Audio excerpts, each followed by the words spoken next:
आप लोगों ने कई ऐसी फिल्में देखी होंगी या नॉवेल्स पढ़े होंगे जिसमें पुलिस को मुजरिम को पकड़ने के लिए अपना गेटअप चेंज करना पड़ा।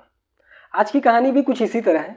ये मामला गुजरात के सूरत का है, जहाँ सूरत के कमिश्नर ने एक दिन मीटिंग बुलाई और अपने ऑफिसर्स को ये आदेश दिया कि जितने भी 20-25 साल पुराने केसेस हैं जो पेंडिंग हैं, अभी तक सॉल्व नहीं हुए, उन्हें दोबारा खोला जाए। ख़ास तौर से उस केसेस पे ध्यान दिया जाए जो कि मर्डर, किडनैपिंग या फिर रैंसम मांगी गई हो किसी से, इस तरीके के रेप, इस तरीके के जितने भी केसेस हैं उन पे ख़ास ध्यान दिया जाए। अब ऑफिसर्स सारी फाइलें इकट्ठा करते हैं। ऐसी कुल मिला के 15 फाइलें मिलती हैं। उसमें मर्डर, रेप, किडनैपिंग इसी तरीके के केस होते हैं। उसी में एक केस मर्डर का था और ये साल 2001 का 3 सितंबर का है। इसमें जब पुलिस इस केस को देखती है तो वो एक मर्डर का केस था। एक विजय नाम के शख्स का मर्डर हुआ था जो एक सुनसान इलाके में इसकी लाश फेंक दी गई थी। और इसमें पुलिस जब इसकी फ़ाइल को पढ़ती है तो ये देखती है कि इसमें 3 लोगों का नाम आता है, जिसमें तीनों फरार होते हैं, लेकिन 2 व्यक्ति पकड़े जाते हैं और एक व्यक्ति नहीं पकड़ा जाता। उसका नाम पदम है। जब पुलिस उन लोगों से पूछताछ करती है तो उसमें ये निकल कर आता है कि पदम का, यानी जिस शख्स का मर्डर हुआ है, उसकी एक मुँह बोली बहन है और उसके साथ पदम का अफेयर था। लेकिन जब भी पदम उसके साथ मिलने की कोशिश करता तो कहीं ना कहीं से विजय आ जाता और विजय रास्ते का रोड़ा बनता। अब पदम के ये समझ में आया कि ये मिलने नहीं देता है और बीच का रोड़ा बना हुआ है, तो इसको साइड करना होगा। तो वो अपने दोस्तों के साथ मिलकर एक दिन विजय को एक सुनसान जगह बुलाता है और वहाँ पर शराब पिलाता है। शराब पिलाने के बाद ये अपने दोस्तों के साथ मिलकर विजय का कत्ल कर देता है। अब वो कत्ल करने के बाद एक अनजान जगह छोड़कर वहाँ से ये लोग फरार हो जाते हैं। लेकिन 2 लोग पकड़े जाते हैं और पदम वहाँ से फरार हो जाता है। जब तफ्तीश की जाती है तो पता चलता है कि पदम उड़ीसा का रहने वाला है। और फिर पुलिस की एक टीम उड़ीसा जाती है और उड़ीसा जाकर उसके घर पर तफ्तीश करती है तो पदम वहाँ पर भी नहीं होता। अब वो पुलिस कई महीनों तक वहाँ पर अपने ऑफिसर्स को छोड़ी रहती है सिविल ड्रेस में, लेकिन पदम घर पर नहीं आता। पुलिस को ये लग रहा था कि कहीं भी जाएगा एक न दिन घर तो ज़रूर आएगा। लेकिन इसी तरीके से ये मामला 2001 से लेकर 2023 तक चला, लेकिन पदम पुलिस के हाथ नहीं लगा। लेकिन जून 2023 में जब कमिश्नर ने दोबारा ये फाइल खुलवाई तो अब इस पर टास्क अलग अलग टीम को दिया गया और 3 पुलिस वालों की टीम इस केस को हैंडल कर रही थी। अब पुलिस उसके बाद सबसे पहले जाती है उस जगह पर, सूरत की इस कॉलोनी में जहाँ पर पदम और विजय रहा करते थे। यानी विजय का तो कत्ल हो गया था और उसी के बगल में पदम भी रहा करता था। जब वहाँ जाती है तो वहाँ से कुछ ख़ास पता नहीं चलता है। उसके बाद पुलिस की टीम उड़ीसा पहुँचती है। उड़ीसा जाने के बाद पुलिस पदम के घर वालों से पूछताछ करती है, लेकिन वहाँ पे भी उसके हाथ कुछ लगता नहीं। अब पुलिस अपने कुछ आदमियों को वहाँ पर छोड़ती है और पदम के घर का नंबर, यानी पदम के घर का जो फ़ोन नंबर है वो ले लेती है। लेकिन जब ये कांड हुआ था 2001 में, तब तो मोबाइल बहुत रेयर हुआ करते थे और बहुत महंगे मिलते थे। उस वक्त तो मोबाइल फ़ोन इन लोगों के पास था नहीं, लेकिन 2023 में इन लोगों के पास फ़ोन था। तो पुलिस उस नंबर को अपने ट्रेसिंग पर, यानी सर्विलांस पे लगा देती है और सारी कॉल वो सुनती रहती है। लेकिन पुलिस इसी तरीके से पस्त होती गई। उसको लगा कि जो केस 23 साल में नहीं सुलझा वो अब क्या सुलझेगा। उसके बाद पुलिस ने इसको इसी तरीके से छोड़ा रहा। एक दिन अचानक पुलिस के जहन में एक बात आई कि दोबारा इस केस को चेक किया जाए और पुलिस के हाथ एक कामयाबी लगती है कि पदम के घर पर एक कॉल आती है। और वो कॉल जब वो पुलिस वाले सुनते हैं तो उन्हें ये अंदाज़ा लग जाता है कि ये कोई और शख्स नहीं बल्कि पदम है, जो कि अपना नाम बदल कर बात कर रहा था।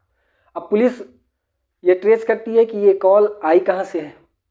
तो जब पुलिस चेक करती है तो पता चलता है कि ये कॉल मथुरा से आई है। अब पुलिस की टीम मथुरा जाती है। मथुरा वहाँ पर जाकर लगभग 8 दिनों तक खाक टटोलती है, लेकिन पुलिस के हाथ नहीं लगता। उससे पहले पुलिस पदम के घर वालों से सख्ती से पूछताछ करती है कि आखिर किसका कॉल था और कौन था। तो पदम के घर वाले टूट जाते हैं और वो बता देते हैं कि ये कॉल पदम का ही था और वो अपना नाम बदल कर मथुरा के किसी गांव में रह रहा है। अब पुलिस की टीम मथुरा पहुंचती है। मथुरा उनके हाथ कुछ नहीं लगता। 8 दिनों में वो बहुत ज़्यादा इधर उधर जहाँ भी धार्मिक स्थल थे, जो भी आश्रम थे, वहाँ पर तफ्तीश करती है, लेकिन कुछ भी उसके हाथ नहीं लगता। अब पुलिस को तो ये पता था कि क्योंकि पुलिस के पास 2001 की उसकी तस्वीर थी, वो देखा देखा के लोगों से पूछताछ करती है लेकिन उसके हाथ कुछ लगता नहीं। अब पुलिस एक दिन इसी तरीके से पूछताछ कर रही थी जिसमें ये पता चला कि अब वो पदम अपना नाम बदलकर पांडा रखा था, यानी पांडा के नाम से वो मथुरा में रह रहा था। अब पुलिस वहाँ पर पांडा नाम के व्यक्ति को तलाश करती है और ये पता चला कि ये साधु के वेश में रह रहा है। अब पुलिस जितने भी आश्रम थे सब जगह तफ्तीश करती है लेकिन कुछ भी उसके हाथ नहीं लगता। अचानक एक व्यक्ति से जब वो पूछती है तो ये पूछती है कि पांडे नाम का साधु या बाबा पांडे नाम के जो हैं वो कहीं मथुरा में किसी आश्रम में रहते हैं। तो उस शख्स ने बताया उन्हें कि हाँ, यहाँ से कुछ दूरी पर एक गांव है और वहाँ पर पांडे नाम के साधु हैं। अब पुलिस उस गांव में जाती है और आश्रम में पता लगाती है तो पता चलता है कि यहाँ पर पांडा नाम से एक नहीं बल्कि 3 बाबा हैं जो अपने नाम के आगे पांडे लगाते हैं या पांडा लगाते हैं। कुछ का नाम शुरू में कुछ हो, आखिरी में उनका पांडा हो। अब ये देखने के बाद पुलिस को कुछ समझ में नहीं आ रहा था, लेकिन पुलिस तब भी अपनी हार नहीं मान रही थी और वो तस्वीर दिखाकर कुछ लोगों से पूछता है कि ये किस पांडा बाबा में इनकी शक्ल मिलती है। तो इस शख्स ने बताया कि हाँ, फला जगह के आश्रम में एक पांडा बाबा है जिनकी शक्ल कुछ इनसे मिलती है। अब पुलिस वहाँ पर पहुँचती है, लेकिन पुलिस को एक ये भी खतरा था वहाँ जाने के लिए कि अगर वो ड्रेस में जाती है तो और वाकई में वो पांडा निकला यानी पदम निकला तो वो भाग जाएगा, या फिर ऐसे नॉर्मल पैंट शर्ट में जाएंगे तो वहाँ के सारे लोग साधु वेश में होंगे। तो पुलिस एक अपना वेश बदलती है। अपना भेष बदलने के बाद वो साधु का गेटअप तैयार करती है और वो जाती है उसी आश्रम में जहाँ पर ये पांडा बाबा थे। अब वो लगभग 24 घंटा उस आश्रम में बिताने के बाद पांडा बाबा सामने आते हैं, लेकिन पुलिस के लिए उस तस्वीर से उस शख्स को मिलाना बड़ी कन्फ्यूज़न की बात थी। पुलिस बहुत ज़्यादा कन्फ्यूज़ थी कि क्योंकि लगभग 23 साल में सब कुछ बदल जाता है, चेहरा बदल जाता है, उम्र बदल जाती है। अब पुलिस ये कंफर्म नहीं कर पा रही थी कि ये वही शख्स है। अब पुलिस इसके लिए 24 घंटा तो बिता चुकी थी। अब वो और आगे रुकने का प्लान करती है, लेकिन रुकने के लिए उनको बाबा के करीब जाने का मौका चाहिए होता है। अब वो बताते हैं, क्योंकि वो खुद साधु वेश में अपना गेटअप तैयार किए हुए थे, वो कहते हैं कि बाबा के हम लोग भक्त हैं, हम लोग उनकी कुछ सेवा करना चाहते हैं। तो एक व्यक्ति, एक साधु उन्हें पांडा बाबा के पास लेवा कर जाता है और वहाँ जाने के बाद उनसे बताता है कि ये आपके भक्त हैं और ये आपकी सेवा करना चाहते हैं। तो इस पर पांडा बाबा को कोई एतराज़ होता नहीं है और ये लोग अपना उनकी सेवा में लग जाते हैं। अब जब देखते हैं कि हाथ पैर दबाते हैं, उनकी सेवा करते हैं, उसी में पुलिस अपनी चालाकी से सारे राज उगलवाना भी चाहती है। अब वो ये बात बात में उनसे पूछती है। अचानक बाबा कुछ ऐसा बोल जाते हैं कि पुलिस को कंफर्म हो जाता है कि ये पदम ही है, यानी ये वही शख्स है जिसकी तलाश में हम लोग यहाँ तक आए हैं। लेकिन वो बोलते क्या हैं, वो बोलते हैं ऐसे बातचीत में वो पूछते हैं कि अच्छा बाबा, आप कभी इधर गए हैं, कभी उधर गए हैं? हाँ, हम बाबा हैं, हम इधर उधर तफ्तीश करते हैं, मतलब इधर उधर अपना घूमते रहते हैं, भ्रमण करते रहते हैं। वैसे तरीके में वो पूछते हैं बाबा उड़ीसा आप गए हैं? तो बताते हैं कि हाँ, उड़ीसा भी गए हैं, गुजरात भी गए हैं। तो जब ये 2 जगह का वो नाम लेते हैं तो इन्हें कन्फर्म हो जाता है।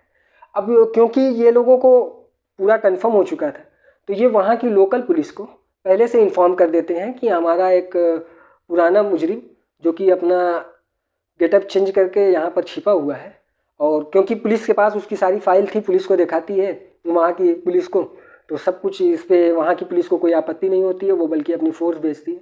और फिर अचानक ये पुलिस वाले बाबा से कहते हैं चलिए बाबा उठिए। बाबा भी देखकर चौंक जाते हैं। उसके बाद फिर पुलिस की टीम आती है, पुलिस उन्हें गिरफ्तार करके सूरत की जो टीम होती है वो उन्हें गुजरात यानी सूरत लेवा कर चली जाती है। अभी बाबा का पूरा सच सामने आना बाकी था। बाबा अभी अपना राज ये उगलते कि वो क्यों और किस तरीके से ये काम किए हैं।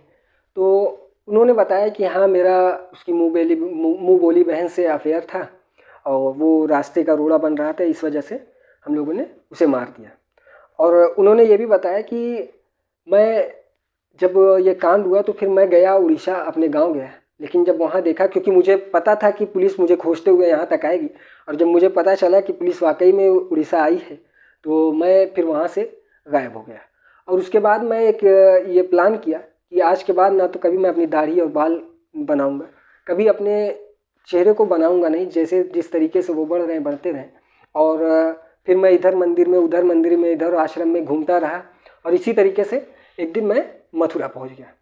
मथुरा आने के बाद मैं यहाँ पर अपना इसी तरीके से रहा, और कभी अपने घर वालों से, क्योंकि देखिए उसको ये पता था कि अगर वो मोबाइल फ़ोन का यूज़ करता है तो पुलिस उस तक पहुँच सकती है।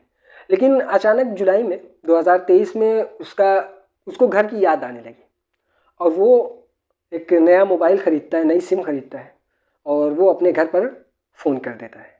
अच्छा, उसको तो ये पता नहीं होता कि घर वाला नंबर, क्योंकि वो फ़ोन जहाँ करता है वो पुराने ज़माने के लैंडलाइन नंबर थे, वो पहले वहाँ फ़ोन करता है और अपनी पहचान बगैर बताए वो उन लोगों के बारे में पूछता है, अपने भाई के बारे में पूछता है।